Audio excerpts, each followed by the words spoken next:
Bart Reed. I'm the Executive Director of the Transit Coalition.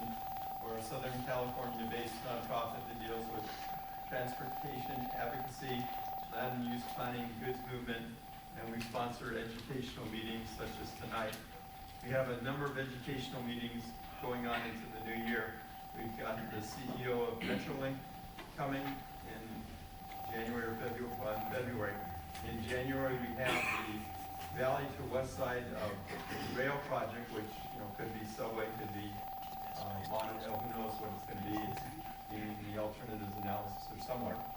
And then we have private-public partnerships. Derek Benedict, or his colleagues will talk about the Los Angeles streetcar. We're going to see if anybody has a clue how to get a hold of the folks that are putting in the Virgin American train from the high desert to Las Vegas. That is actually going along. They've announced the construction details on that. They're going to start building in California and build out into Las Vegas, last is 32 miles in Nevada. The rest of it's California.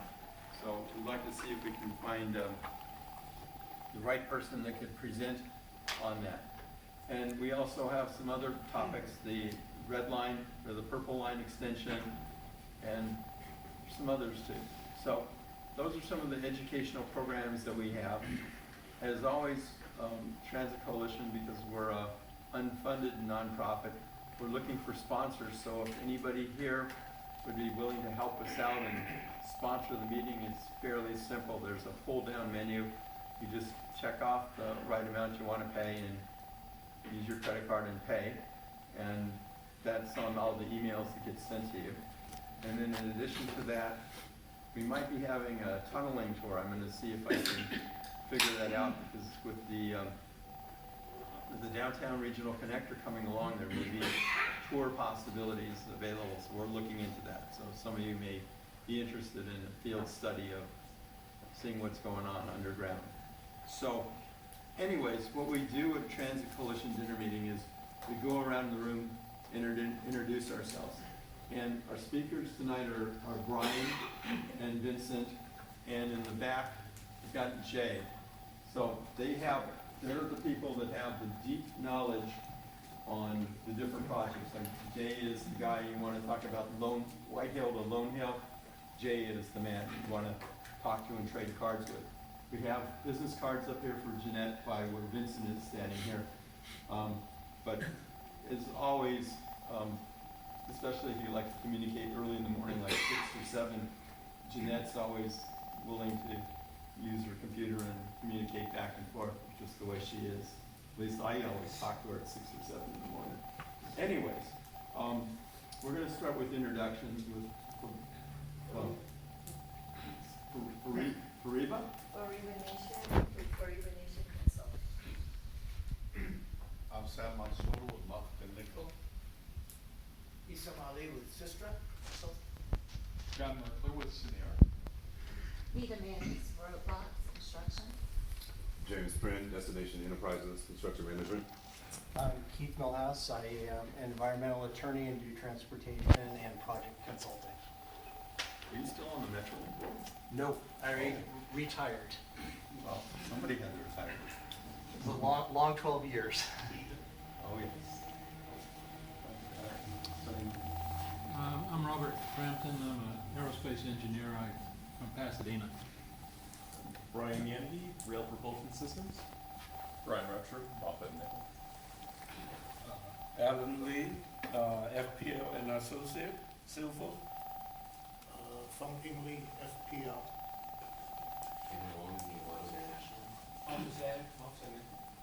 Justin Wortman, HOK. Andy Allison, Perkins and Rollbar. James Velasquez, Muffin Nickel. Good afternoon, Ali Altala with Infralist. Morgan Alton, CGPN. Melissa Hirsch, Pacific Railway. Donovan Hirsch, Civic Railway Enterprises. Craig Klein, Kleinfelder. Jay Furman, Metro, Regional Rail. James Russos, Destination Enterprises. Danielle Libbering with RailPros. Kyle Krosman with Route Pros. Claire Levin with the Planning Report. Thomas Bjergård Henderson, Marcus Eastman, Ruben Tanner. China Community Coalition. Danielle Valentino, LA Siebold with Arcadis. Eileen Ryder with Stantec. Kevin Burton with the Bicycle Coalition. Richard Elkinson, Retired Administrator. Diane Thompson with Campus Climate. John Molly, Transit Advocate. Takuya Mari, U.S. Chief Student. John Cosbury, Planning Commissioner, City of Simi Valley. Richard Silas, AEPOM. Jared Benedict, EXP, and LA Streetcar. Charlotte Saddleman, ICF. Megan Placey, ICF. Rosamund Dyes, ICF.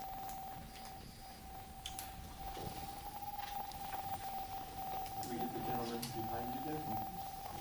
Yep. Okay. Is that possibly Marcy?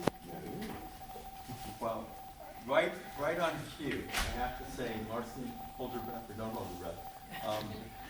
Transit Coalition, as I said, is a nonprofit and we deal with the help of sponsors. And Marcy from Destination Enterprises, she's the corporate executive president, all that good stuff.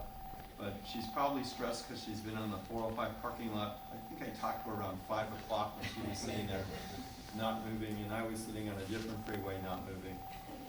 And so she's actually landed. So welcome up, Marcy, and you can tell a minute about your company.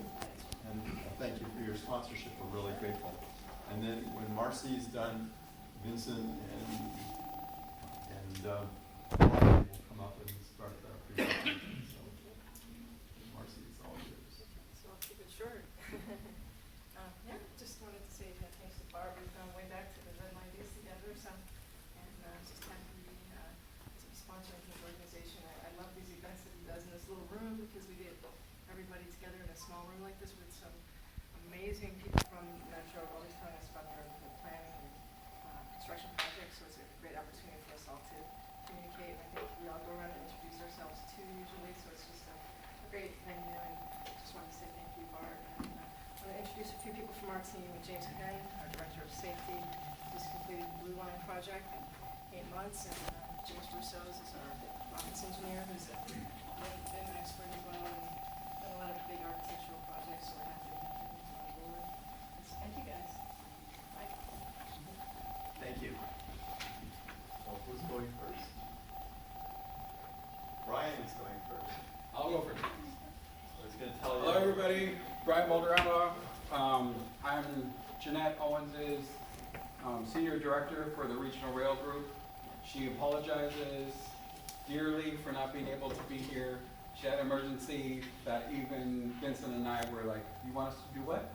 And so we made adjustments on our side to make sure that all of you got the same information she wanted to share with all of you. Vincent and I cover all the projects that Jeanette has in her program, so if there are any questions that you have, we should be able to answer them. If not, then something you can change today, and then we can get back to you with the right information on the following day, as long as you leave your card. And, most of you, we know how to get in touch with. So moving along. Our department for Metro, we cover the 150 miles of railroad right-of-way out there in Los Angeles County. For Metro, there are over 250 different sub-departments. Regional Rail covers all of the commuter rail operations for other operators that come through LA County. Our biggest partner is Metrolink and their program and oversight of that. That's one of the things that take up most of my time. We went from financially managing Metrolink and their projects 10 years ago to now today we're fully integrated with their overall system, from planning, design to operations, and working with them and the other stakeholders to advance regional rail mobility, not only for Los Angeles County, but for all of Southern California. We have Losan as another partner of ours that we work hand in hand with.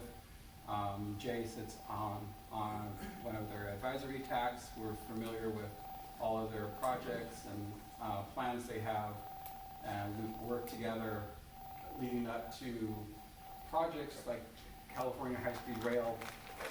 In 2018, they came up with their business plan. By February 2020, they'll come up with revisions to this business plan. We're making sure that metro projects are in there, advanced, are following our same 10-year, 20-year, 30-year projections that we have and you will see in Metro's long-range transportation plan. Some of the other things that we help is for Amtrak service, but let's see what we have. Metrolink service. 51% of Metrolinx funding comes from LA Metro. We have equal partnerships depending on the lines as they go out from San Bernardino to Orange County. We have different share ratios. Antelope Valley line being entirely within Los Angeles County. We pay 100% of all capital, state-of-good repair, operations for that line.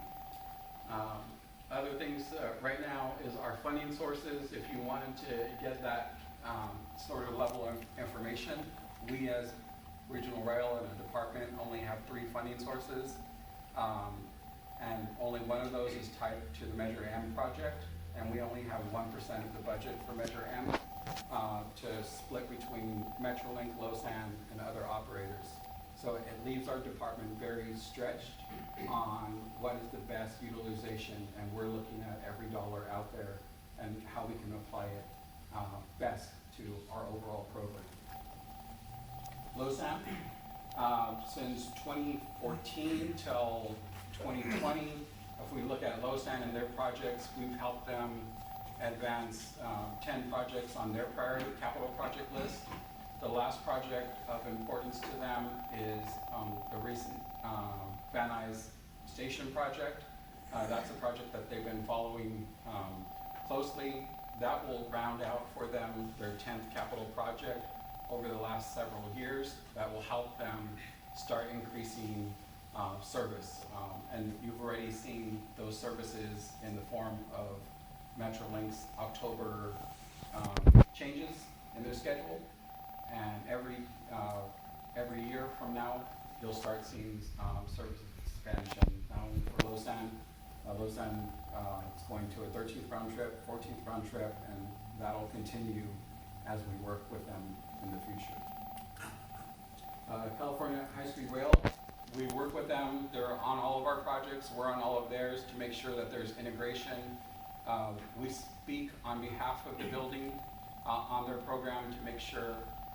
Right now, our main work related to California High-Speed Rail is their allocation of $4.8 billion of unallocated funds in the High-Speed Rail program. Based on 2 approaches, they have a qualitative analysis that was released on Halloween. And that qualitative analysis was their first look on how to compare Southern California to Central California and Northern California. What they're trying to do is trying to come up with equal parameters between corridors that can operate as early high-speed rail service and justify the best use of that $4.8 billion. We are trying to decipher through all the material for the building and see if there's ways between this draft version and the full version that gets released in February of 2020 of how to make sure that Southern California shines as the basin best distribute those $4.8 billion. I know our politicians are already hard on how we can get that money. And as a department, we're just looking at how do we improve service. So if it's the color of money and which agency it goes to, it's not of our concern at this point. We just want to see the best use of those funds. In relation to the California High-Speed Rail and their business plan, as Regional Rail, we gave our priority list into the state rail plan. What they're looking at right now is the Burbank to Anaheim segment as the trunk corridor, and wanted a sense from Metro, what are your projects closest to this trunk that could feed into it, that would play into dollar amounts that we need to factor into the comparison. So these are the four that we're adding on to that list beyond what is funded and considered part of a program already. So we have the Link US project, that's the $1.5 billion for the phase 2 portion that Vincent will talk to you about shortly. Brighton and Roxbury, on here there's 150 million. It's far less than the total we needed for the project, and the reason for that is you'll find the difference in item 2, which is shown as Antelope Valley Line corridor for 220 million. One of the 4 segments for Brighton and Roxbury is included in that $220 million cost, and I'll show you a slide later that breaks down those numbers further. And then the last project is the Dorn Street and Broadway Brazil grade separation project, right next to the 134 freeway, $180 million. Another role of ours is for the building, how are we going to look at integration? We have funding right now through the WCP program to look at better integration for all of these transit lines, all of these operators as they come onto the system. One of the things that we want to focus on is, and pointed out on this slide, are 2 possible stations that could be hubs for shared services. One for the East San Fernando Valley Transit Corridor that comes through Van Nuys into the Antelope Valley line, and another on the Ventura line when we look at Sepulveda Pass and how that factors into it as well. We need to talk.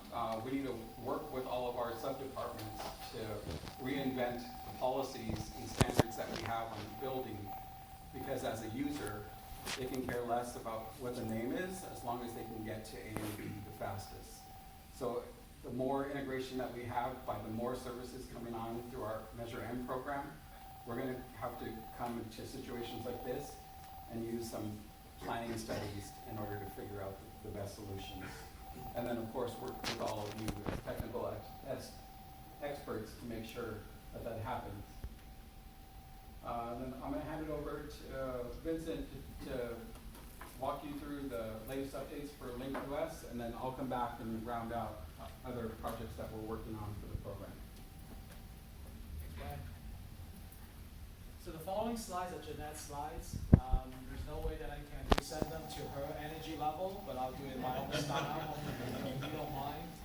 Again, she wanted me to once again express her sincere apologies for not being here to present this portion for you. I was personally here, I want to say 6 months ago, to present this project to some of you.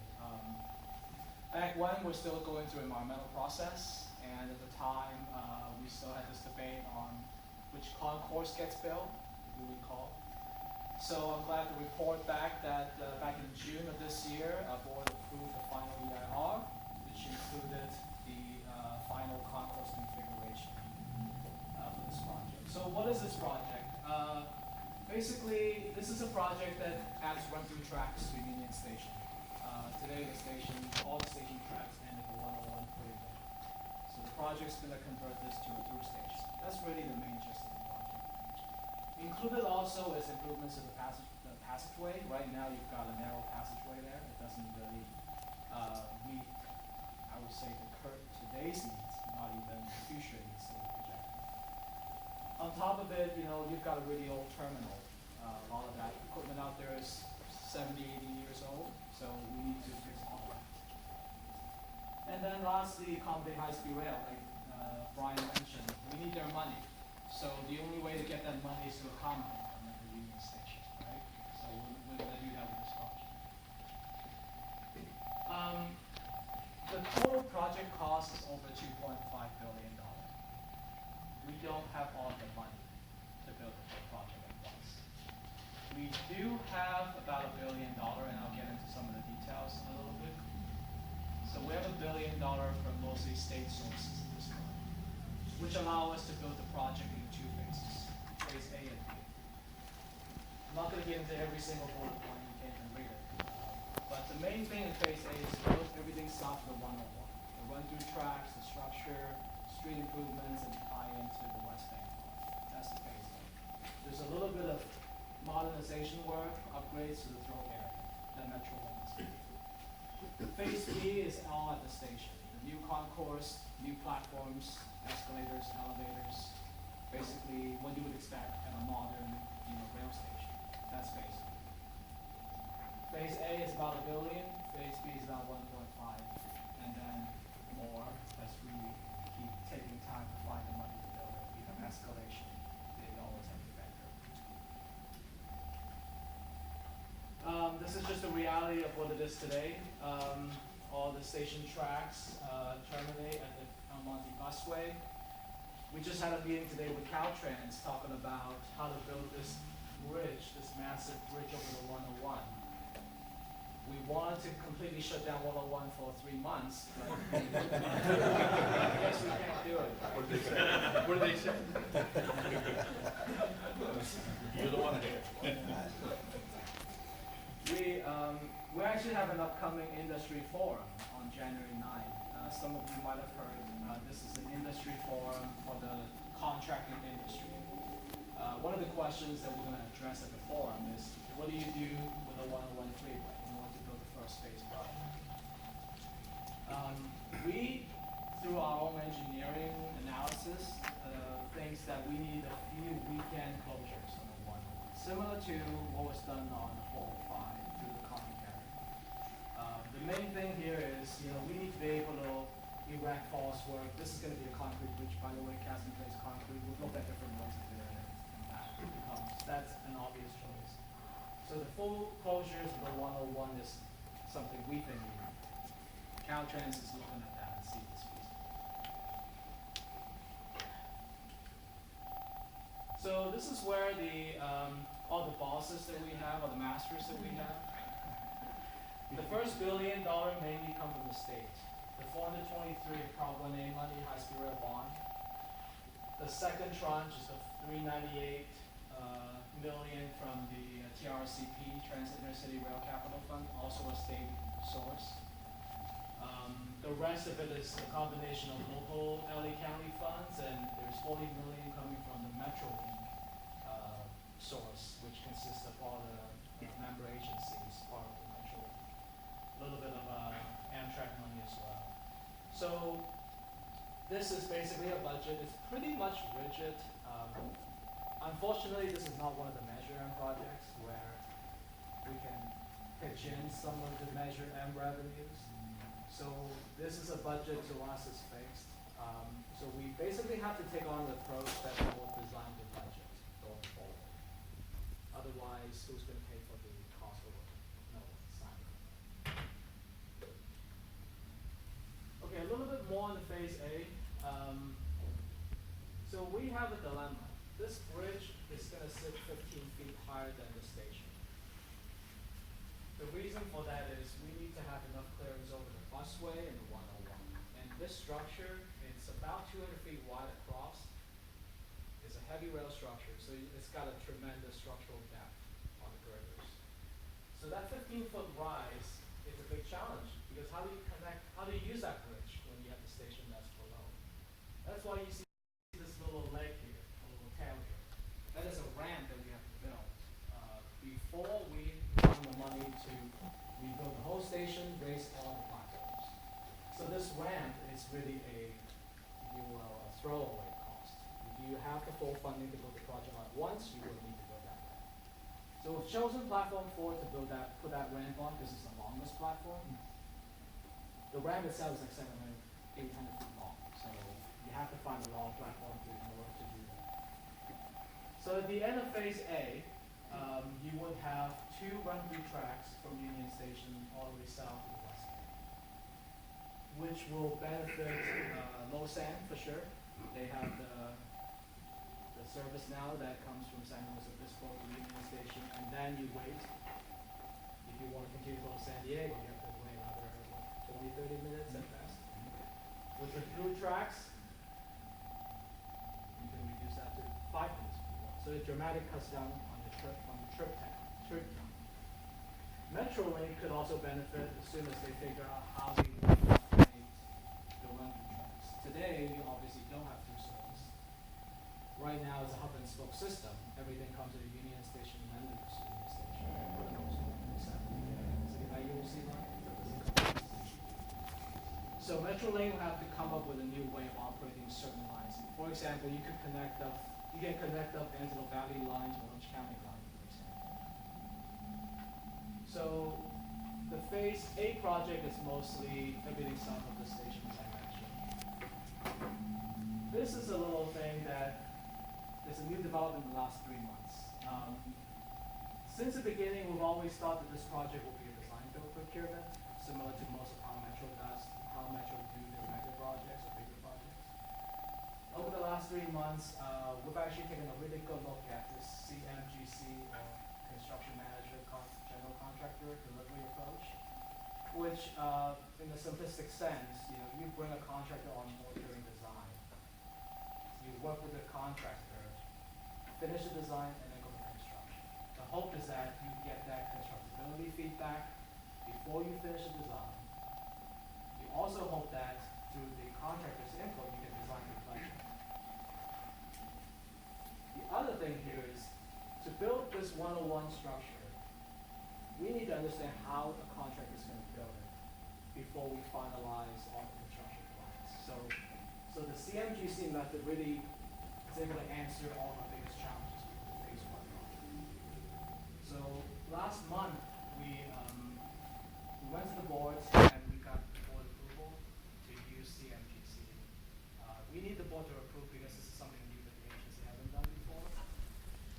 And we had to lay out our rationale on why CMGC. I mean, there are certain critics out there saying that, well, why do CMGC on a big project like this if you haven't done it before?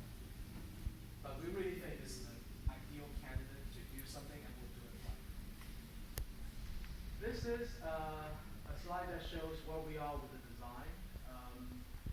The blue bars are what's currently being done or getting done. Metrolinx finished their design on the early track work in the whole area for the modernization work. We're at 35% design with everything in Phase A at this point. Once the contractor's on board, and we expect that to be about a year from now, we'll continue to advance the design so that we can take the most benefit from that interaction with the contractor. If we advance the design now, people will say, what's the point of having a contractor?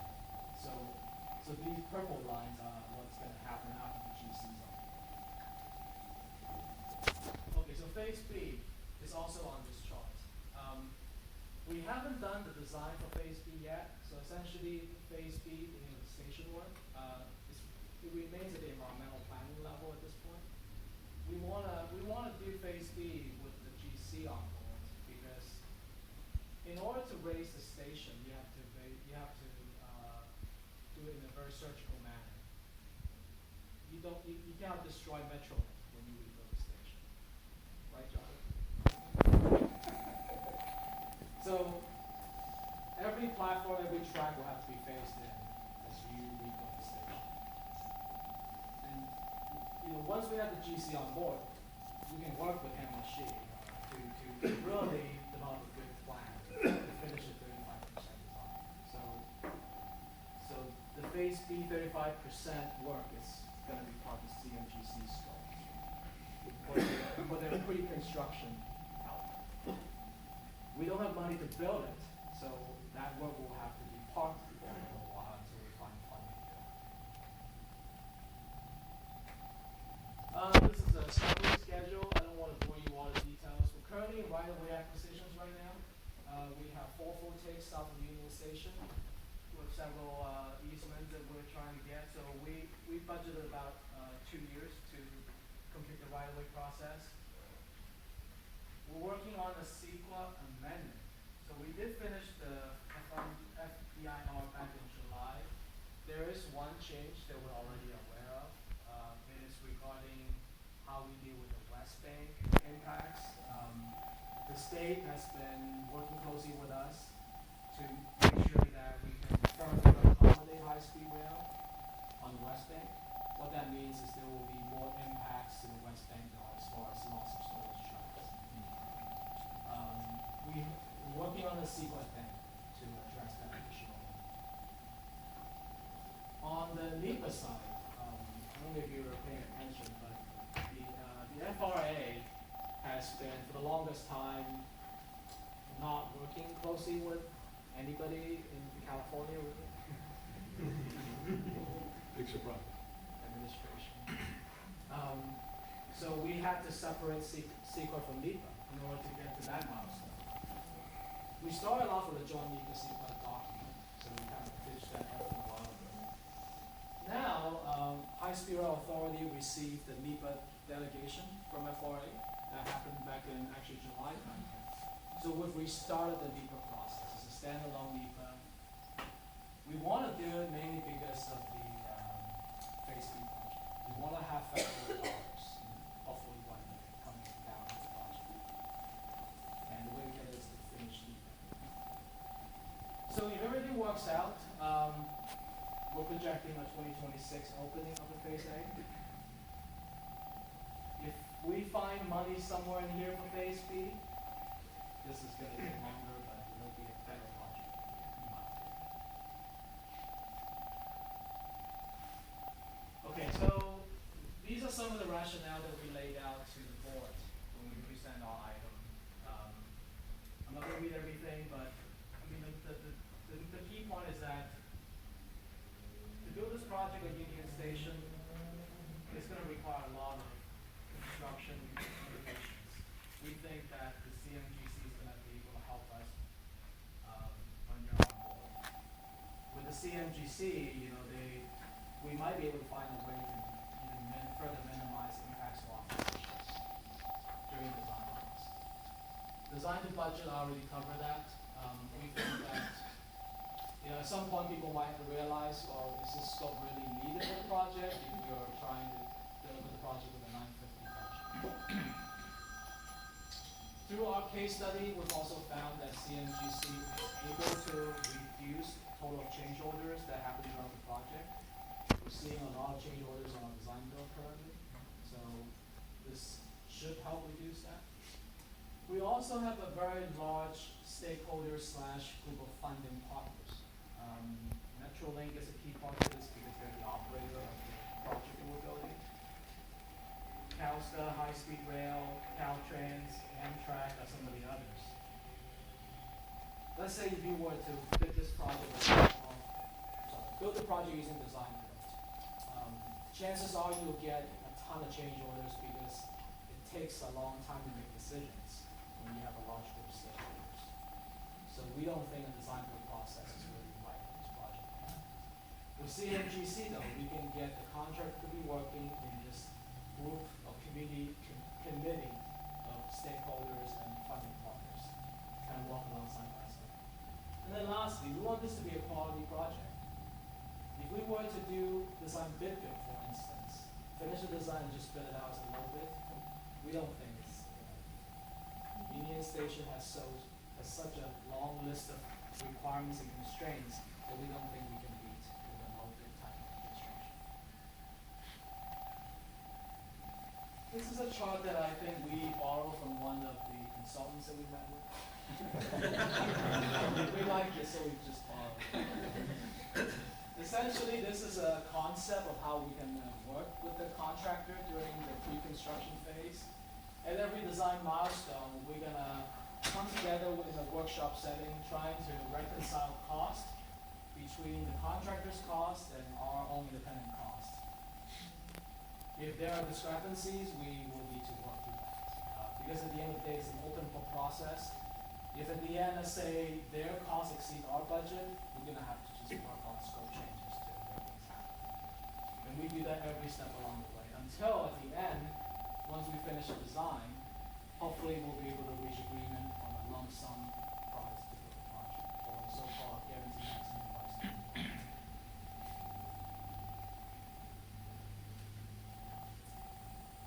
Also important to our board is, what if things don't work out with the GC? What if we just can't come to an agreement? Are we stuck with having to sole source this construction contract to them? So So we had to explain opportunities that we have at our discretion to so-called off-ramp the contractor or terminate the contractor. So again, it's a concept, that we're gonna need to work through our contract documents and procurement documents to make it happen. But the concept is that we could do it. If things don't work out, we just terminate and move on to the next guy or to a different delivery guy. Obviously, there will be a time penalty per se, as you lose time if you have to re-procure, but we're not forced to enter into a bad contract. I'm wrapping up. This is a nice picture that we also borrowed from somebody. Essentially, we're all in the same boat together. In order to make it work, we all have to be rolling at the same pace in a coordinated fashion. And that's how we see this delivery method will allow us to achieve that goal. More of a collaborative environment, less so of a us against them kind of approach. I'm going to say one thing though. SPE, DVB, that is a huge important emphasis here at this agency.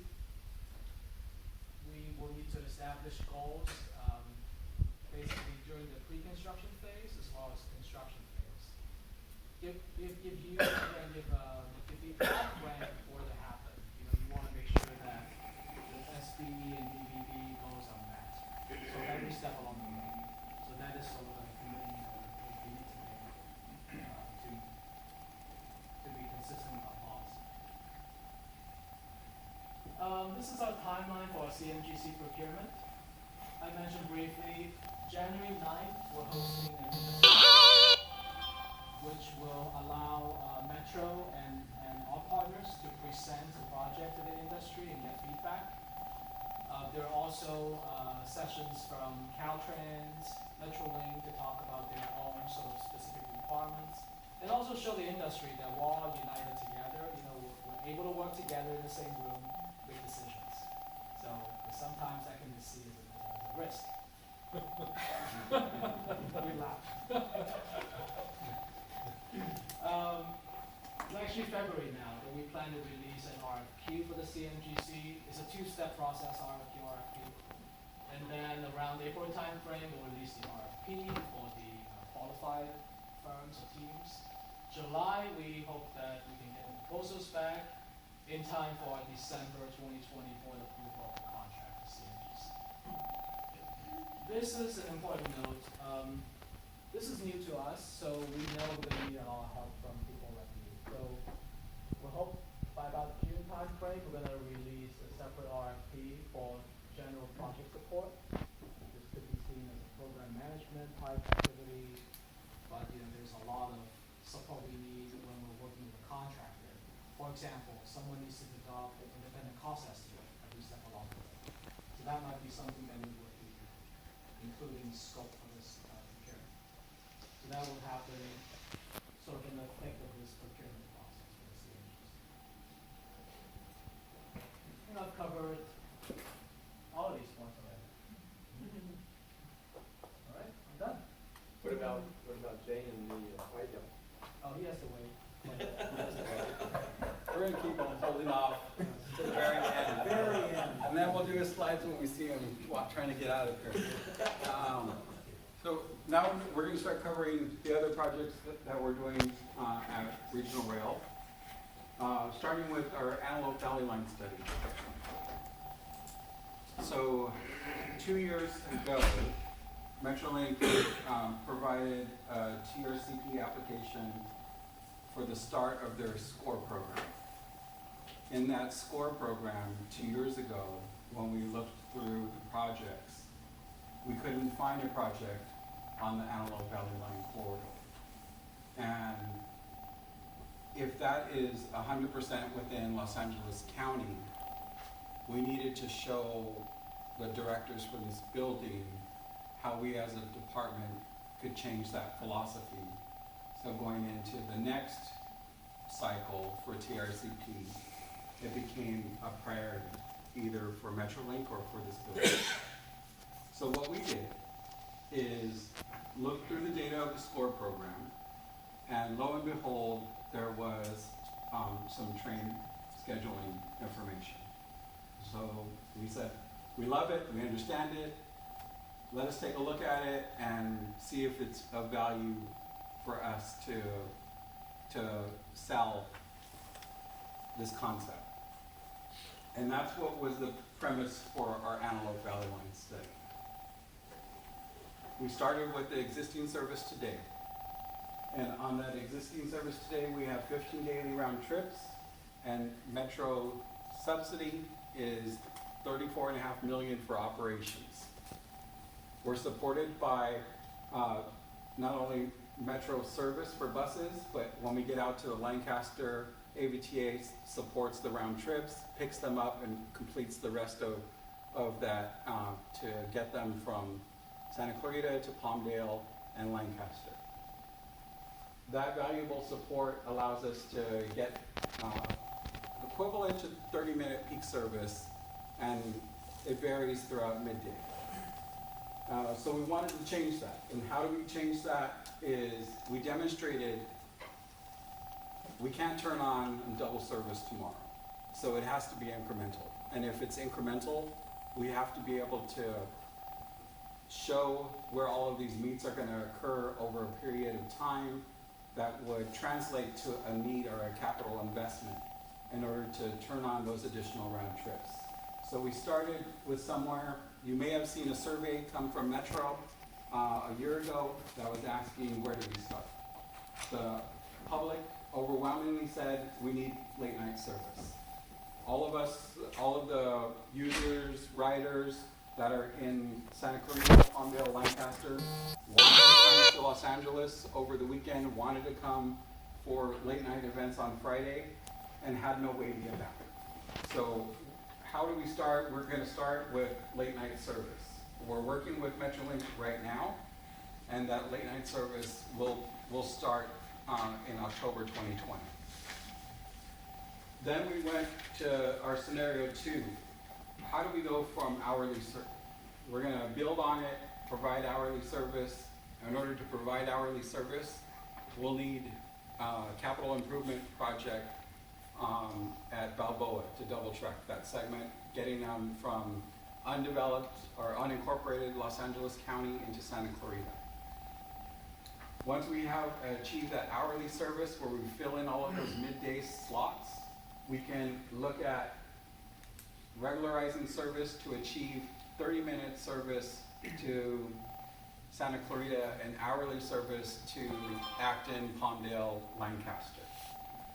In order to achieve that, we'll need 3 additional capital improvement projects. Looking at overall, after that period of time, we get to these scenarios 4, 5, and 6, accounting for variations of other projects that could come online, other funded projects like East San Fernando Valley, to be able to make sure that we pick up all of those riders, turn back at that same station to get people to Union Station. Looked at variations of Santa Clarita, and they're building their stations right now. So we had another scenario where we're turning back trains at those stations to get them in, and it came up with a different pool of capital projects that we needed. Eventually, we need to improve service all the way to the end of the line, where we're giving them 30-minute service to Palmdale and Lancaster. And that gave us another series. But these 4, 5, and 6 became long-term scenarios. And in that corridor development, the state came back and told us, we see what you're doing, we love it, we think you need to add intercity rail service on the Antelope Valley line. We came back and we told them, you tell us where. Our study is just creating slots. We're not identifying operation, we're not assigning anything at this point. We're just wanting to come up with a plan or a program that will work. They said, great, we know we want to go here. And what they came back and told us is, right now it takes 3 hours on Amtrak to get you to a bus in Bakersfield, and from that bus to Union Station. If we can come back and give you intercity rail into Santa Clarita and start the bus service there, we know we can cut our trip time down to an hour and a half. Because of the interest of what we're doing, we got back, yes, I went too far. Because of the interest of what we were doing, our directors came back and we said, we love your findings from your study. We want to enable hourly service and prioritize this Balboa project as your first capital project for your new program. We see value in the corridor for adding capacity on the Antelope Valley line, and we have these series of steps that we want you to do with your partners at Metrolink and others to provide 30-minute service to Santa Clarita and hourly service for the rest of the line.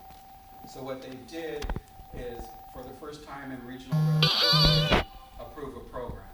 Up to that date, we were getting approvals on individual capital projects. This program would deliver 4 capital projects that you see here. Lancaster Terminal to the north, that provides the storage tracks that we need for the additional service. Canyon Siding Extension Project, and then Balboa Double Track Extension that I mentioned, and Brighton and McKinley. And Brighton and McKinley is the first of the 4 segments through the Brighton and Roxford project. These 4 projects total $220 million, and will allow us to start turning on that additional round trips as soon as next year. We took this to our partners at NCTC, and they said, we not only agree with you as Metro, we want to throw in our own money to make this happen faster. So what they did is gave us $12.75 million to work on, to start the planning level process and design, and enable or allocate $103.5 million of their own money to allow for this program to apply for TRCP application, which we're doing right now. We are applying for a TRCP at the moment. It's due next month, where we're asking for the rest of the money for our $220 million program. We're coming up with revisions to schedules, one that will accelerate our schedule based on the time funding can get awarded, and one that elongates that schedule to be more realistic if that funding never comes, as soon as we want it, how soon, based on our own capacity and our funding partners, can we achieve our goals. We are working right now on our environmental study, and we will work with every city along this way. This is the very beginning of a program. The details of the designs are not finalized. This was only a study at a conceptual level to make sure the program works. And we will reach out to every city that can be impacted directly, indirectly, either by the capital project or by us turning on that new service, our new round trips eventually. Rosecrans, Marplot, grade separation. I'm going to talk about this project at a high level. I can't answer any questions. We're at that point where all of you have the information. So our Rosecrans grade separation project was number 1 as one of the most hazardous crossings 4 years ago. That changed and the ranking dropped to 3, but nevertheless, being on that 3 position for California is not a list you want to be on. Most recently, all of you saw on the news with the accident that occurred at that crossing. The fire not only affected Metrolink service, it affected freight rail service, it also affected Amtrak service. At the end of the day, there was 18 different trains that were affected that day as service came to a halt at that crucial corridor. When we looked at the crossing in more detail, even though we had the information before, at a peak period, trains were crossing Rosecrans Marplot every 8 minutes. And some of them for the freight were a mile and a half long. So they were definitely, this is a valuable project, not only to the locals, but a valuable project to everybody in rail, because once this project is constructed, it will allow for the additional round trips to take place without crossing this location and interrupting local service. At the moment, once it's turned on, at the end of the day, we're looking at 26 additional trips along this corridor that will happen between Metrolink and Amtrak. This is a rendering of what Rosecrans looks like. Yes, we're definitely fully funded. This is a breakdown of all of our funding partners. We have local money, we have federal money, state money, you name it, we applied for it, we got it. We're at $156 million total cost for the project, including soft costs. We're targeting right now, well, before I go on to the next one, we are heavily going through the right-of-way process. All of our full takes are all secured. We have all the documentation for them. We're going through the partial takes right now. There's probably 4 or 5 left on our list to take care of. Once we do that, the goal is by June to have an RFP for construction. And right now, you're going through the process for construction support services. Our Brighton Roxford double track project. This project is along the Antelope Valley Line corridor, where we just submitted 65% final design plans this week to all of our stakeholders. We're looking at those plans to see how it affects the area. Out of the 4 segments, the 1 segment that we did not advance is the overlap, the 2.5 miles that overlaps with the East San Fernando Valley project. They are going through environmental clearance right now separately, and we want to, as equal partners, make sure that their schedule does not get held up and that they can proceed forward with their environmental process. Once they get environmental approval, we'll accelerate that segment to catch up to the other 3 segments for Brighton Roxford and continue forward. And as soon as we get construction funding, we'll get them out. But the intention right now, or the interest, is to get them shovel ready and get our approvals. Lone Hill to White double track project on our San Bernardino line. Our Lone Hill to White double track project is between our cities of San Dimas and Laverne. You want to come up, Jay, and speak to these, or you want me to keep going? You're on a roll. All right. Go for it. I love it.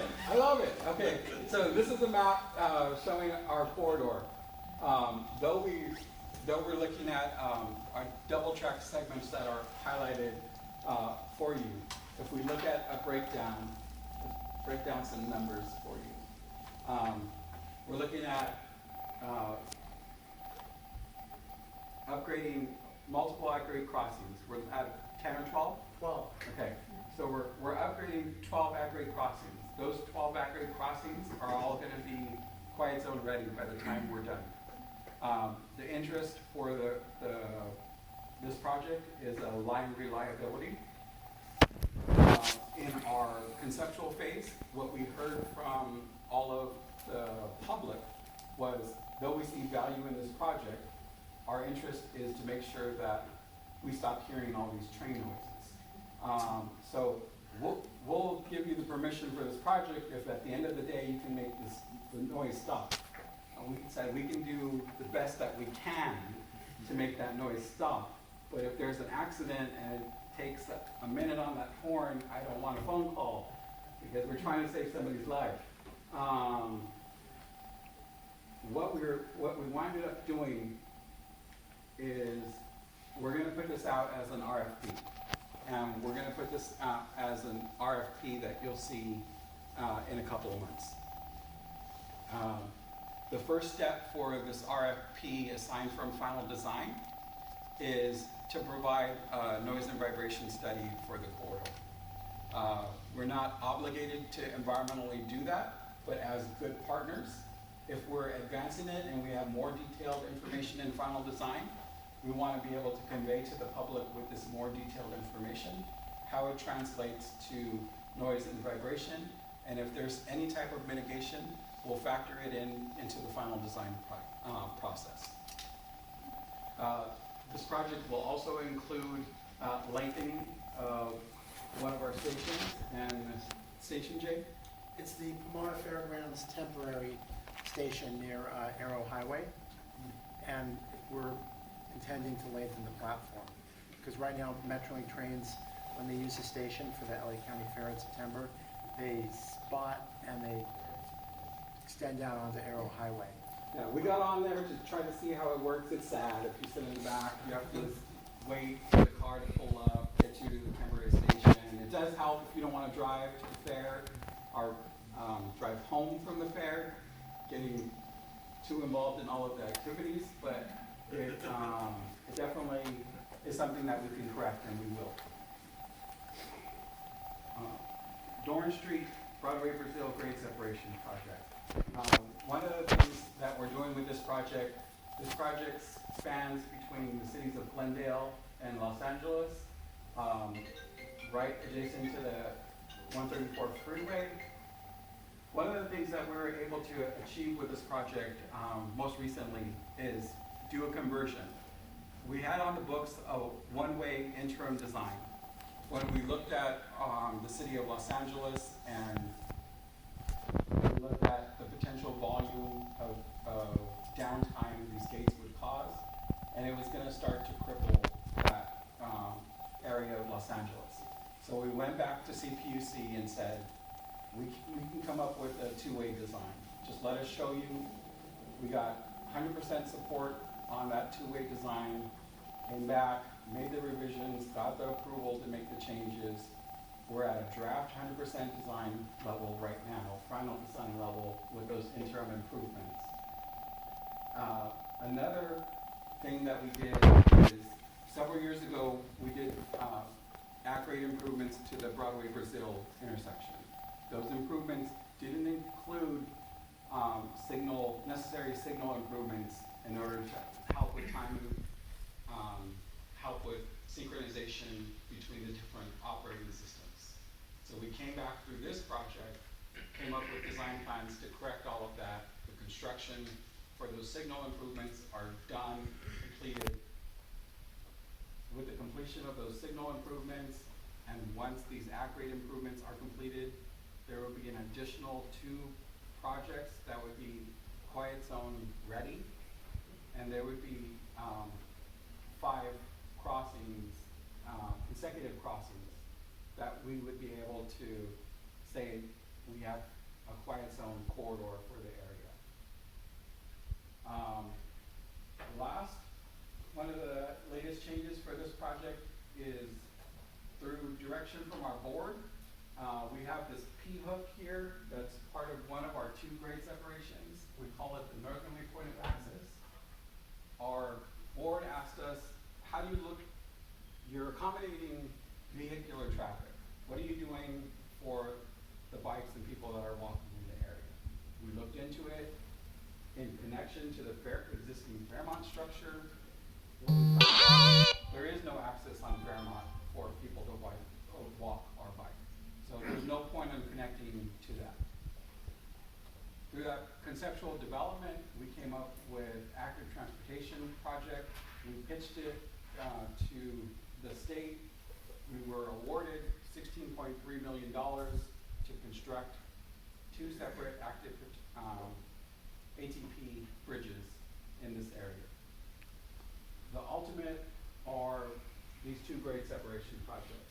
One at Salem Sperry and one at Northerly Point of Access, and we'll continue to look at every grant, local, state, federal level, until we get full funding for this grade separation project to get it constructed. This is some renderings of what these look like. This is Salem Sperry. This next one is at P-Hub. This is Fairmont Avenue here. Upcoming constructions, once we get the construction for interim conditions, we're looking at spring 2020. And then the ATP, we're looking at early 2022 for construction of those bridges.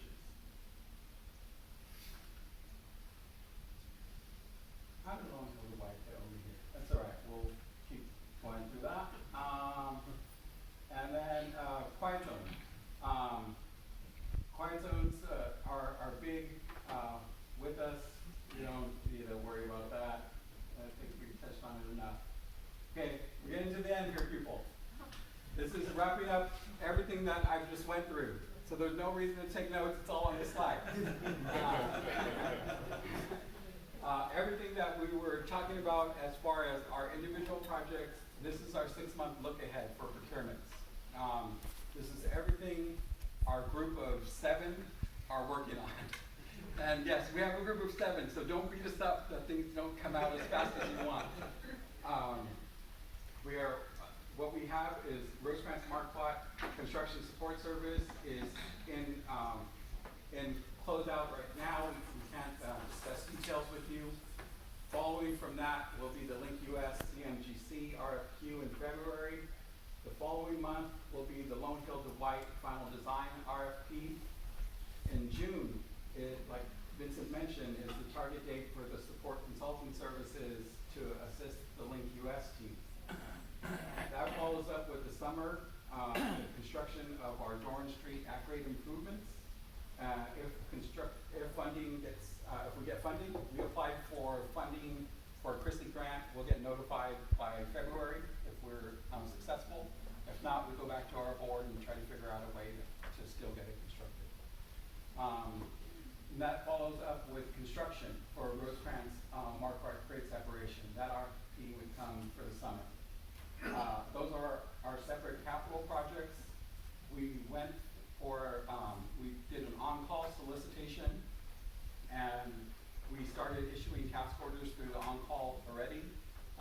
What I have on this list are a series of projects that are next in our pipeline to get out there, and it's Tunnel 25, freeway runoff and hydrology study, the Dorn Street ATP improvements, constructability review for a grade separation project, Chatsworth ADA improvements that are necessary. If you've been out there in Chatsworth, it's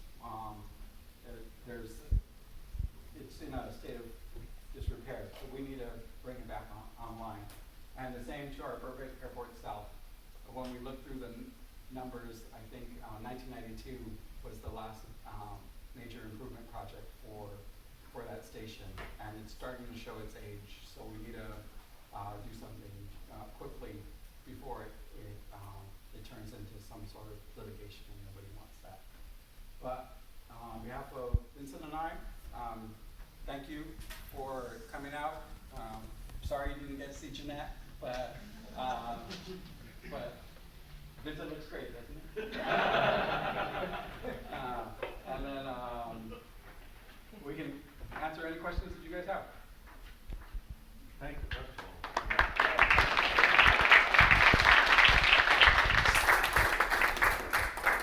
Question? Yes, you mentioned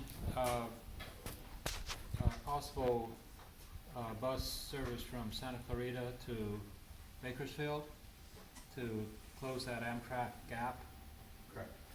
I was wondering if you would consider extending the Metrolink line from Lancaster to Mojave and have the bus from Mojave to Bakersfield, which would be a much shorter gap. So what was left out of that equation is the high-speed rail factor, and they want to be able to come in and fill in that gap. At what time they come in and fill that gap, there's still a big question mark, but that is at least the intention. I was thinking of it as an interim. Right. We have several ideas for interim as well. We're just hoping people start listening to our off-the-wall ideas. Now, you thought of Mojave as... Yes, we did, but we still haven't got any takers, but we will continue to ask. Yes. can't help Brian, but remember that in June, I think, or July, Jeanette went to the board and talked about the high-speed rail upgrade in Antelope Valley with additional track. I mean, is that factor in here, the Antelope Valley one? With the WSP study that happened last summer? So, what WSP did is analyze, as a part of that AVL study, how many slots can we fill in that doesn't create a negative effect on freight rail service. And through that, one of the options were how do we accommodate high-speed rail through Antelope Valley on an interim condition. What came from that was high-speed rail policy has a certain speed that they need to uphold. Because of the tight curves and the terrain of Antelope Valley line, it wouldn't allow them to achieve their goals that they set forward to their board based on the existing condition of Antelope Valley line today. The series of capital projects that are put out there by all the different operators are more geared towards service implementation or improvements. If people start looking at Antelope Valley on how to improve the speed of the corridor, that would definitely change the factor. In our relationship with other operators, I know Bart was mentioning he wanted to get Brightline out here to do a presentation. We're working with them right now because everybody knows they're going from Las Vegas to Apple Valley, Victorville area. Where do they go from there? So Palmdale is our solution. Oddly. Palmdale is our solution. And right now we're working with them on how to make that as their next study. We're working with Brightline on how to make that their next study. We can use the high desert corridor and peel off the necessary right of way that we need for a rail corridor and make sure that we define a rail corridor along that segment that will get them to Palmdale, and they can either take a 2-seat ride on an interim basis once they get to the Metrolink system that will get them to Union Station, and then eventually a 1-seat ride. However, they're gonna be electrified, and you're not. So we're working on that solution as well, because they can come up with different consensus in order to make it happen. And they wouldn't be electric. well. It wouldn't be using the same fleet all the way through. They would definitely have to, on an interim, change at Palmdale, come into the Metrolink system. Once that tunnel, as High Speed Rail is proposing, comes online, they can turn it to a single-seat ride by using that tunnel and come all the way to Las Vegas. That's what we're pitching. Everybody is on board. And we're hoping that we can get approval from all of the people above our pay grade that this is something that we need to start investing our time in. But aren't you also considering a multi-transit corridor between Palmdale and Victorville to really accommodate all transit modes like commuter, high-speed rail, Right. transit, even BRT? That's all part of Palmdale's station planning. It accounts for all of the different operators. This would just be 2 additional tracks that would get added on to their overall program planning at that level. I heard you say earlier that the long haul to wide will be a separate RFP, and you showed the RFP is coming out in March 2021. I thought in the last board meeting, they planned to give that to a bench. So at our last board meeting, there was discussion on how we can fast track the project. So that's where you saw in staff reporting, the easiest option from a staff level, we have this existing program we could fold it into. But we didn't get a formal response from our board following that staff report, insisting that we needed to follow that process. we would have got a follow-up that we would have needed to respond to. Since we didn't, we are using the RFP process and it'll be competitive through bid. So, as of right now, this will be an RFP process. Yes, and that's not changing, right, Jake? That is correct. It's going to the full universe. Okay. So you can blame Jay if something goes wrong. All right. But we're gonna be on course with that. It's gonna go as a separate RFP. Another question regarding the pedestrian crossings or the overcrossings. Are these gonna be also a standalone separate RFPs? Pedestrian crossings, no, they will be, into the regional rail on. Pedestrian crossings for what part? For Durant? Yes, Yeah. they'll be through the on-call. system. And so will be the Antelope Valley study, right? The whole thing? No. So, what we are doing with Metrolink right now is defining goals and responsibilities. All of these improvements, Brighton, Roxford, the series of capital projects were in Metrolink's 52 list of capital projects that they needed to their $10 million SCORE program. So because of that, they already created a nexus to our findings. We're all interested in getting these out as soon as possible, and whatever agency, we can divide and conquer the work. That's how we're gonna do it. We know through our on-call, we will environmentally clear the corridor, but when it goes to final design, we're probably splitting up the projects, where some will come out from Metrolink and some will come from Metro. And those that do will follow a different RFP. So am I hearing that you think some of the projects on the Valley Line will be added to the SCORE program? I'm just saying all of the final design projects and construction projects are all going to be separate RFPs. Whether they're procured through Metro or Metrolink, it's to be determined. Brian, Yes. first of all, your project is approved and approved. The Link US, the project support consulting services, is that gonna include this construction management, or would that be separate? It could include construction management. Hasn't been decided yet?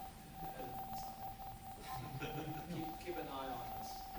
I'm gonna need some construction management support, but some may argue the CMGC, we are getting the CM support from the contractor, right? Right. So we have to figure out how we would call that support. But like I mentioned, we're gonna need an independent cost estimate. We're gonna need to understand what the contractor is doing, right? So that's why we're calling it project support, kind of more general. What do we call it? Project support consulting services. So it could have elements of CM, but we're still trying to figure that out. We haven't really scope of work. I would say at a bare minimum, the quality assurance is a component that most likely wouldn't.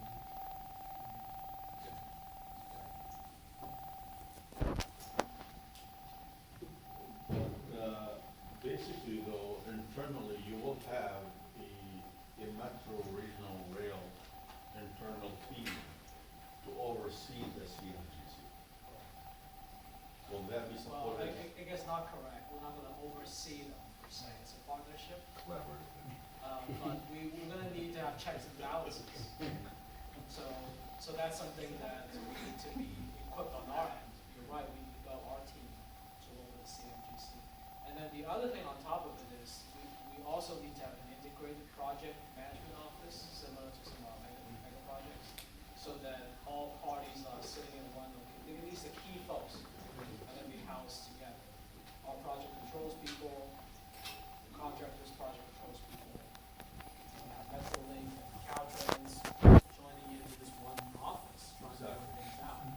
Just be able to You have to be co-located. Exactly. I think what I have in mind is that will you be looking for some of your bench teams to act or to step in to help you and support you to become the oversight team, if we call it oversight? Yeah, most likely. I mean, keep in mind, again, what we call it doesn't really matter too much. Right, But right. because we need to define it, because that will be in our, we have to go to the board to get that awarded, so we have to be careful on what we call it to make it less confusing. But you're right, we're gonna need to call our team to be able to play with the contract. There's no designer out there for Link US, which would be part of the three-part scheme.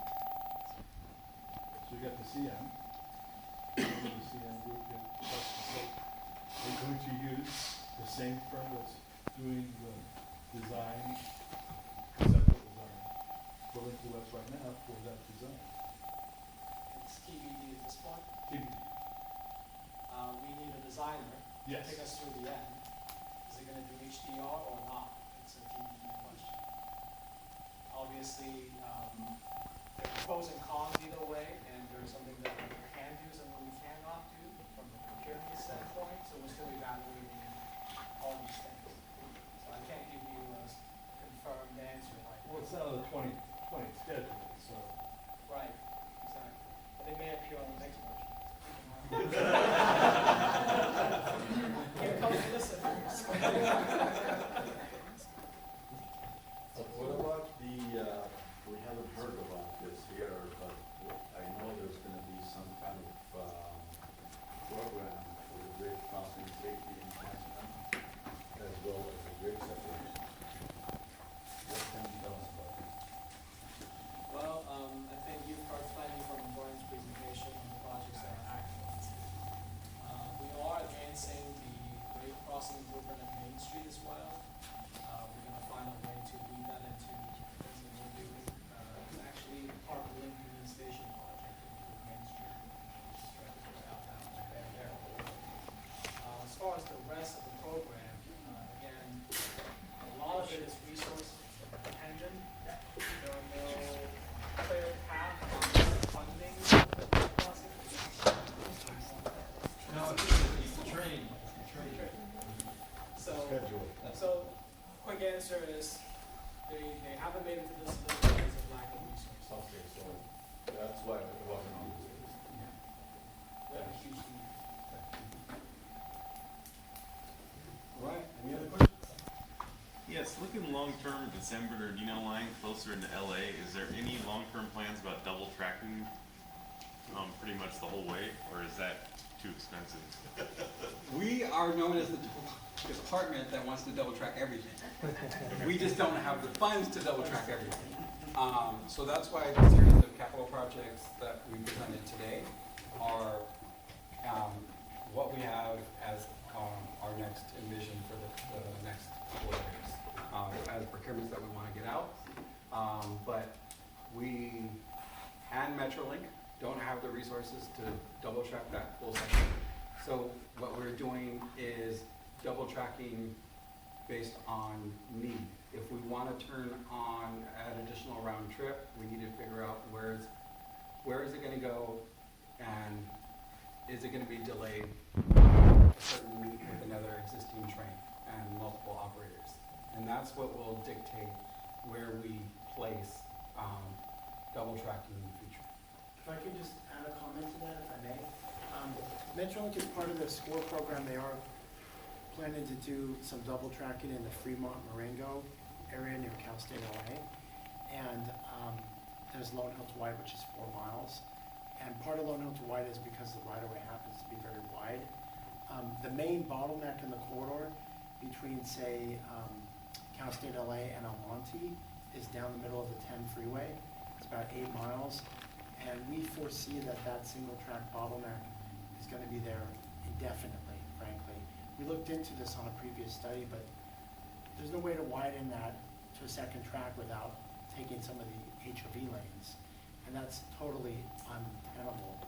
So you potentially have to widen 10 freeway, which is billions of dollars. It's utterly cost prohibitive. So, like Brian says, we're doing things in little sections, a little here, a little there, or we can't. San Bernardino line is like 65% single track. So if we can get it to be like 50-50, then it gives the dispatchers a lot more flexibility. And it doesn't have to all be double track. If you can have a nice segment of double track in the middle of the right of way, it creates a great, in the middle of the corridor, I should say, it creates a great, it just gives them a lot more flexibility for trains to pass, particularly express trains. So we'd love to double track that I-10 bottleneck, but if you guys have any ideas on how we can double track that without widening the freeway, let us know. There's also all those, there's also those, I'll call you, I'll let you know. but there's also all those, interchanges, the freeway on-ramps and off-ramps. And if you widen the freeway, it affects all the, roadway profiles. It's utterly expensive, double track, I-10 corridor. Okay, any other questions? All right, thank you everybody for coming down. Thank you.